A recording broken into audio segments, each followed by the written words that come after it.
Hello students, welcome in classroom Gautam Mishra PGT Physics. Students, we have learned about the cylindrical capacitors in the previous lecture. Okay, then our today's topic is combination of the capacitors. Combination of the capacitors. There are two types of the combination. एक होता है series combination and दूसरा होता है parallel combination. Series combination में हम लोग study करेंगे, देखेंगे कि फ्लो ऑफ चार्ज क्या होता है, सेम होता है, लेकिन कैपेसिटर के प्लेटों के बीच का पोटेंशियल डिफरेंस क्या होता है, डिफरेंट होता है.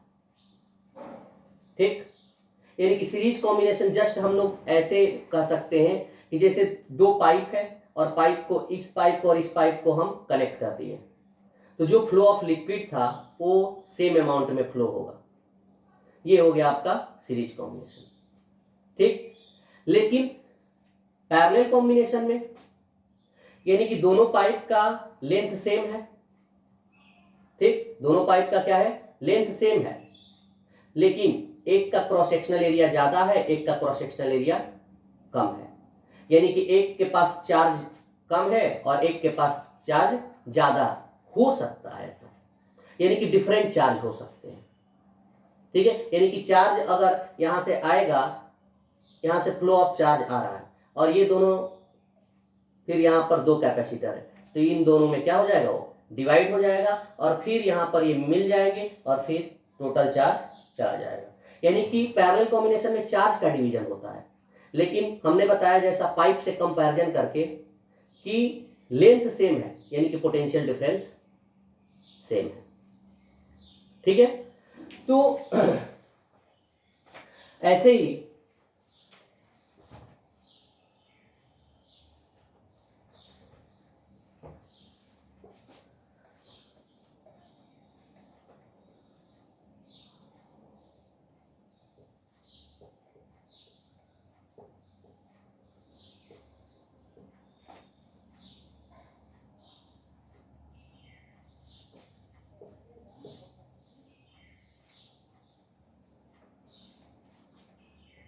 फर्स्ट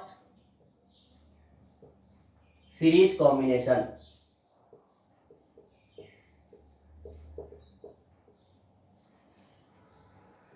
सीरीज कॉम्बिनेशन मीन्स ये कैपेसिटर है, इसका दूसरा प्लेट दूसरे कैपेसिटर से जुड़ा हो, इसका दूसरा प्लेट दूसरे कैपेसिटर से जुड़ा हो. तो इस कंडीशन में अगर यहां पर चार्ज फ्लो होगा तो इससे इस प्लेट पर आएगा, इससे इस प्लेट पर आएगा, इससे इस प्लेट पर आएगा, इससे इस प्लेट पर आएगा, इससे इस प्लेट पर आएगा. यानी कि सीरीज में चार्ज क्या हो जाएंगे, सेम हो जाएंगे. ठीक, लेकिन अगर टोटल पोटेंशियल डिफरेंस ए और बी के बीच V है तो सभी के पोटेंशियल डिफरेंस डिफरेंट हो सकते हैं. इस कंडीशन में सभी के पोटेंशियल डिफरेंस क्या हो सकते हैं, उनके कैपेसिटी के अकॉर्डिंग डिफरेंस हो सकते हैं, डिफरेंट हो सकते हैं. ओके, तो मान लेते हैं कि इसकी कैपेसिटी के अकॉर्डिंग V1 पोटेंशियल डिफरेंस है जिसका कैपेसिटी C1 है, इसकी कैपेसिटी C2 है, इसका पोटेंशियल डिफरेंस V2 है, इसकी कैपेसिटी C3 है, इसका पोटेंशियल डिफरेंस P3 है. तो देखो किसी भी डेरिवेशन को अब हमें इसको क्या करना है, इसका कॉम्बिनेशन निकालना है, यानी कि हमें C इक्विवेलेंट निकालना है. तो इसको इसके लिए हमें डिराइव करना पड़ेगा इसको, और किसी भी डेरिवेशन के लिए हमें स्टार्ट चाहिए, हमें ये थिंक चाहिए कि किस चीज से हम स्टार्ट करें. तो देखो एक लॉजिक बताते हैं आपको स्टार्ट करने का. जिसका डिवीजन हो उसका फॉर्मूला लिखो, जिसका डिवीजन हो फॉर्मूला उसी का लिखना है. ठीक, यानी कि एकदम सिंपल मेथड है. तो देखो इसमें किसका डिवीजन हो रहा है, हमारे पास दो चीजें रहेंगी, चार्ज और पोटेंशियल. बाकी कैपेसिटी तो कांस्टेंट होता है, वो खुद की कैपेसिटी होती है सभी कैपेसिटर की. हम लोग अलग से क्या अप्लाई करते हैं, पोटेंशियल अप्लाई करते हैं, चार्ज फ्लो होने लगता है. तो यानी कि इन्हीं दोनों में हमें डिराइव करने के लिए इन्हीं दोनों में हमें डिसाइड करना है कि किसको लेके चलना है, चार्ज को लेके चलना है कि पोटेंशियल को लेकर के चलना है। ठीक है, पोटेंशियल फॉर्मूला किसके रिस्पेक्ट में होना चाहिए। तो हमने एक लॉजिक बताया कि जिसका डिवीजन हो फॉर्मूला उसी का लेके चलो। तो डिवीजन हो रहा है, तो देखो हम लिख सकते हैं यहां पर, consider the situation and shown in the diagram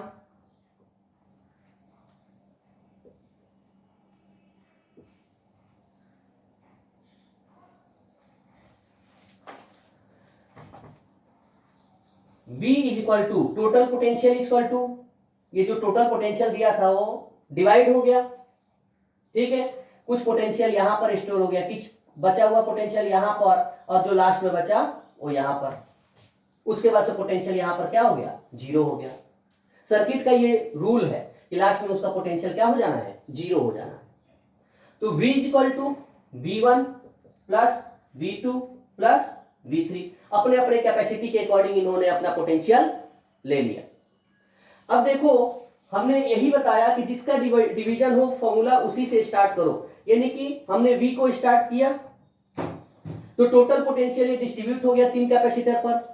अब कुछ नहीं करना है, इसका रिस्पेक्टिव फॉर्मूला लिख दो in the form of capacitance. तो V इक्वल टू क्या होता है, Q अपॉन C, और हमने बताया कि यहां पर हर जगह चार्ज क्या होगा, सेम होगा, चार्ज क्या होगा, सेम होगा। तो ये इक्वेशन फर्स्ट दे दो। ठीक, और हम लोग जानते क्या है, V equal to Q by, हमने टोटल का एकदम पूरा टोटल का इसका कैपेसिटेंस मान लिया C इक्विवेलेंट। टोटल का कैपेसिटी कितना मान लिया, C इक्विवेलेंट। तो देखो V is equal to Q और टोटल ये C इक्विवेलेंट है, तो क्या हो जाएगा, C equivalent. Q by C होता है, आप लोग पढ़े हैं। तो हम लोग क्या कर सकते हैं, यानी कि ये इक्वेशन हम लोग सेकेंड दे सकते हैं। अब देखो यहां पर V इक्वल टू जब Q बाई C इक्विवेलेंट हो जाएगा तो V1 इक्वल टू क्या हो जाएगा, इसका भी चार्ज Q ही है, तो Q by C1, Q by C2, Q by C3। Therefore from equation first V equal to Q by C equivalent equal to V1 equal to Q upon C1, V2 equal to Q upon C2 and V3 equal to Q upon C3।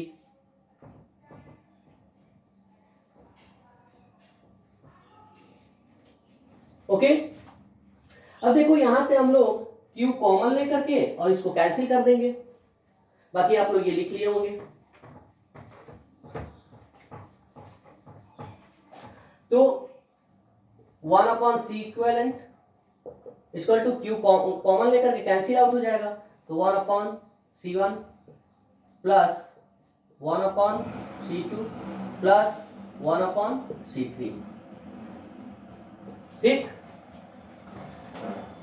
ऐसे हम लोग calculate कर लेंगे, फिर इसको reverse कर देंगे, value आपको रिवर्स करने के बाद C इक्विवेलेंट मिल जाएगा। अब देखो इसमें हम लोग कंडीशन ऐड कर सकते हैं,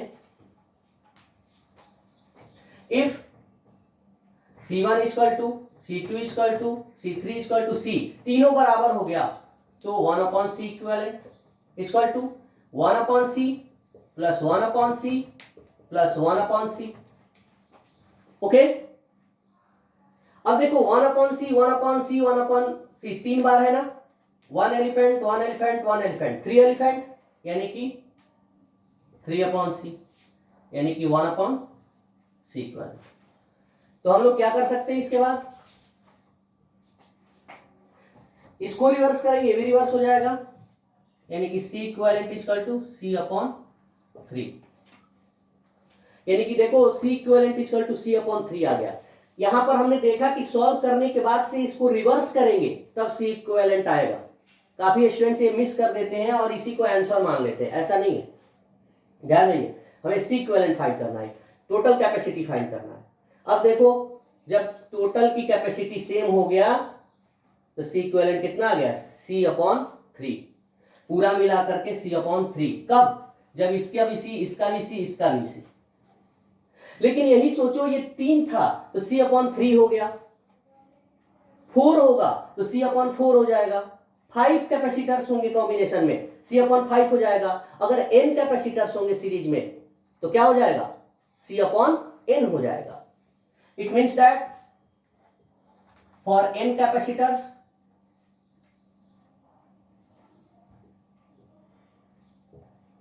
C equivalent is equal to C upon n,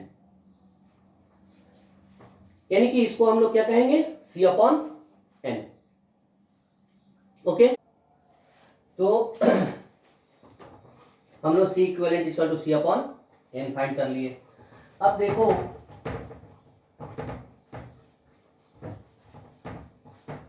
by chance आपको ये इंडिविजुअली पोटेंशियल फाइंड करना हो, V1, V2 एंड V3, तब क्या करेंगे,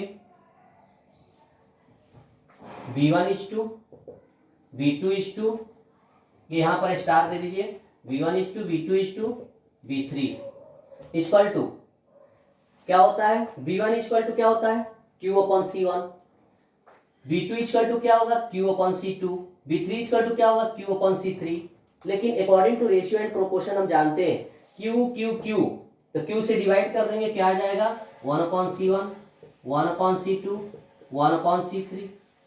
okay, means V1 is to V2 is to V3 is equal to 1 upon C1 is to 1 upon C2 is to 1 upon C3। लेकिन in the condition of C1 is equal to C2 is equal to C3 is equal to C, V1 is to V2 is to V3, 1 upon C is to 1 upon C is to 1 upon C, C से multiply कर दो, 1 is to 1 is to 1। Okay, अब हमें find करना है अगर V1, तो क्या लिखेंगे हम लोग, क्या लिखेंगे, V1 फाइंड करना है तो V1, ठीक। अब देखो यहां जो हम जिसका हम निकालेंगे, जिसका फाइंड करेंगे, V1 फाइंड करेंगे, तो ये फर्स्ट है तो फर्स्ट वाला ऊपर अपॉन तीनों का एडिशन, जितने रहेंगे उनका एडिशन, तो 1 + 1 + 1 3 into total potential। what is the total potential, V। it means that V1 is equal to V upon 3। ठीक, तो यहां पर V1 की वैल्यू V upon 3 आ गया। अब देखो ध्यान से लिख रहे होंगे आप लोग कि हमें V2 निकालना है, ये सेकेंड, तो V2 निकालना है तो सेकेंड वाला ऊपर अपॉन तीनों का addition 3 into V, again V upon 3। V3 निकालना है तो थर्ड वाला, यानी कि थर्ड वाला ऊपर अपॉन 3 इंटू V, यानी V अपॉन 3, यानी कि ये रहा आपका V1 V2 V3 potential drop across the resistance. But ये यानी कि कैपेसिटी सेम है, इसलिए पोटेंशियल डिफरेंस भी क्या होगा, सेम होगा। ठीक है, in the series combination capacity अगर सेम हो गया तो पोटेंशियल डिफरेंस भी क्या होगा, सेम ही होगा, क्योंकि चार्ज भी सेम है और हम लोग देख भी रहे हैं कैलकुलेशन के अकॉर्डिंग भी यही है। ठीक, तो बहुत ही ये इजीएस्ट मेथड है आपके लिए। ठीक, लेकिन अगर कैपेसिटी डिफरेंट होता है तो हम लोग ऐसे ही जनरल लेकर के चलेंगे, उसको हम लोग क्वेश्चन के थ्रू भी करेंगे, क्वेश्चन के थ्रू हम बताएंगे, समझाएंगे, तो आपको समझ में भी अच्छा आएगा। जैसे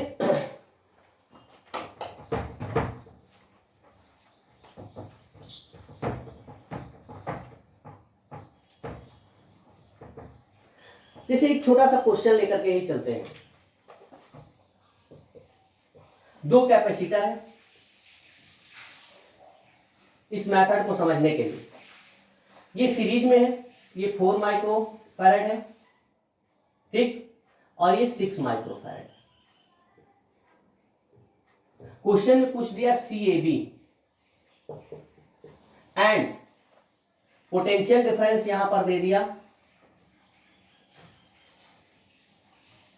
20 वोल्ट या 24 वोल्ट, ठीक, इतना दिया हुआ है।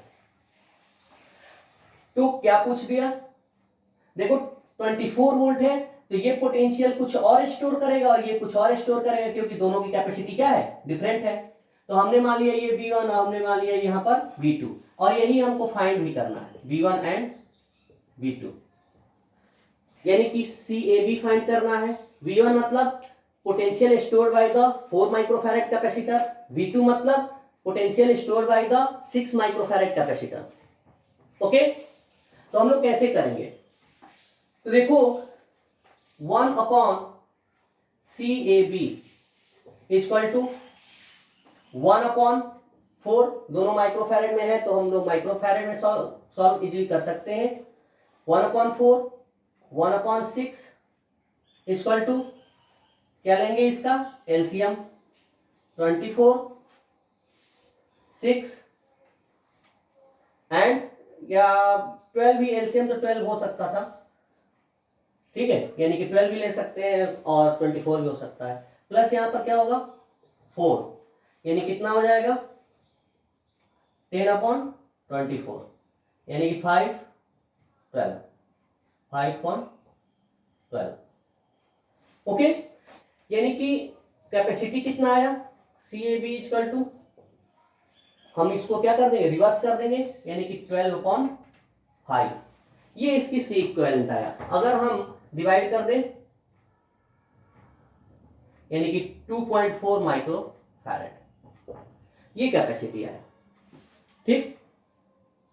अब देखो हम लोगों ने ऐसे किया, एक इसको हम लोग शॉर्ट मेथड से भी कर सकते हैं, इसका मल्टीप्लाई किया नीचे, ठीक है, और इन दोनों का एडिशन ऊपर है, तब क्या है 1 अपॉन CAB, तो केवल हम CAB लिखेंगे तो इसका मतलब क्या हो जाएगा 24 अपॉन 6 प्लस 4, यानी कि हम ऐसे कह सकते हैं, अगर ये C1 है और ये C2 है तो CAB डायरेक्ट लिखना चाहो तो दो कैपेसिटर के लिए बहुत इजी है, C1 C2 upon C1 plus C2, एकदम सिमिलर। देखो C1 C2, उसके ऊपर क्या है C1 प्लस C2, इसको रिवर्स कर दोगे वही बन जाएगा। दो कैपेसिटर के लिए हमारे पास ये मेथड बहुत इजी है, यानी कि डायरेक्ट हम ऐसे कर सकते हैं, ठीक। तो यानी कि ये आया।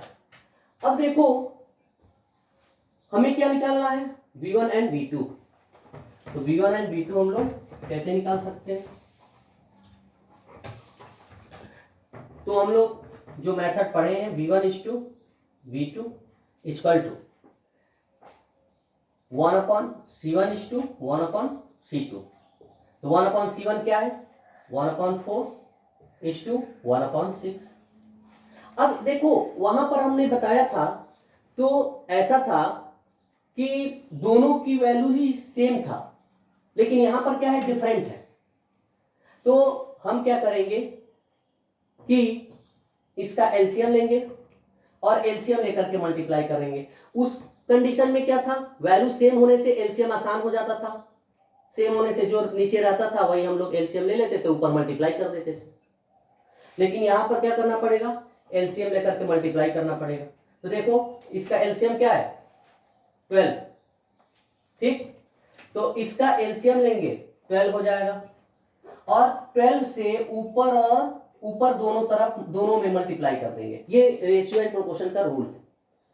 तो 12 में इससे भी मल्टीप्लाई करेंगे और 12 में इससे भी मल्टीप्लाई करेंगे, इसका एलसीएम लेकर के जो एलसीएम आएगा कितना आया 12, अब इस 12 का इससे भी मल्टीप्लाई करेंगे ऊपर और इससे भी मल्टीप्लाई करेंगे, तो यहां पर जब मल्टीप्लाई करेंगे कितने बार में जाएगा 3, यानी V1 is to V2 equal to 3 is to, इससे जब यहां पर भी 12 होगा तो इससे डिवाइड करेंगे तो क्या होगा 2, यानी कि 2, V1 is to V2 equal to 3 is to 2।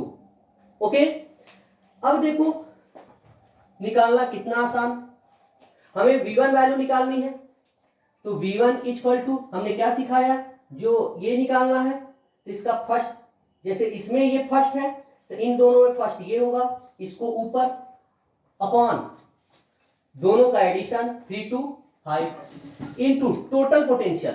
What is its total potential? 24 means 3 into और 24 यानी कि 4.8. ओके, तो इससे मल्टीप्लाई कर दो.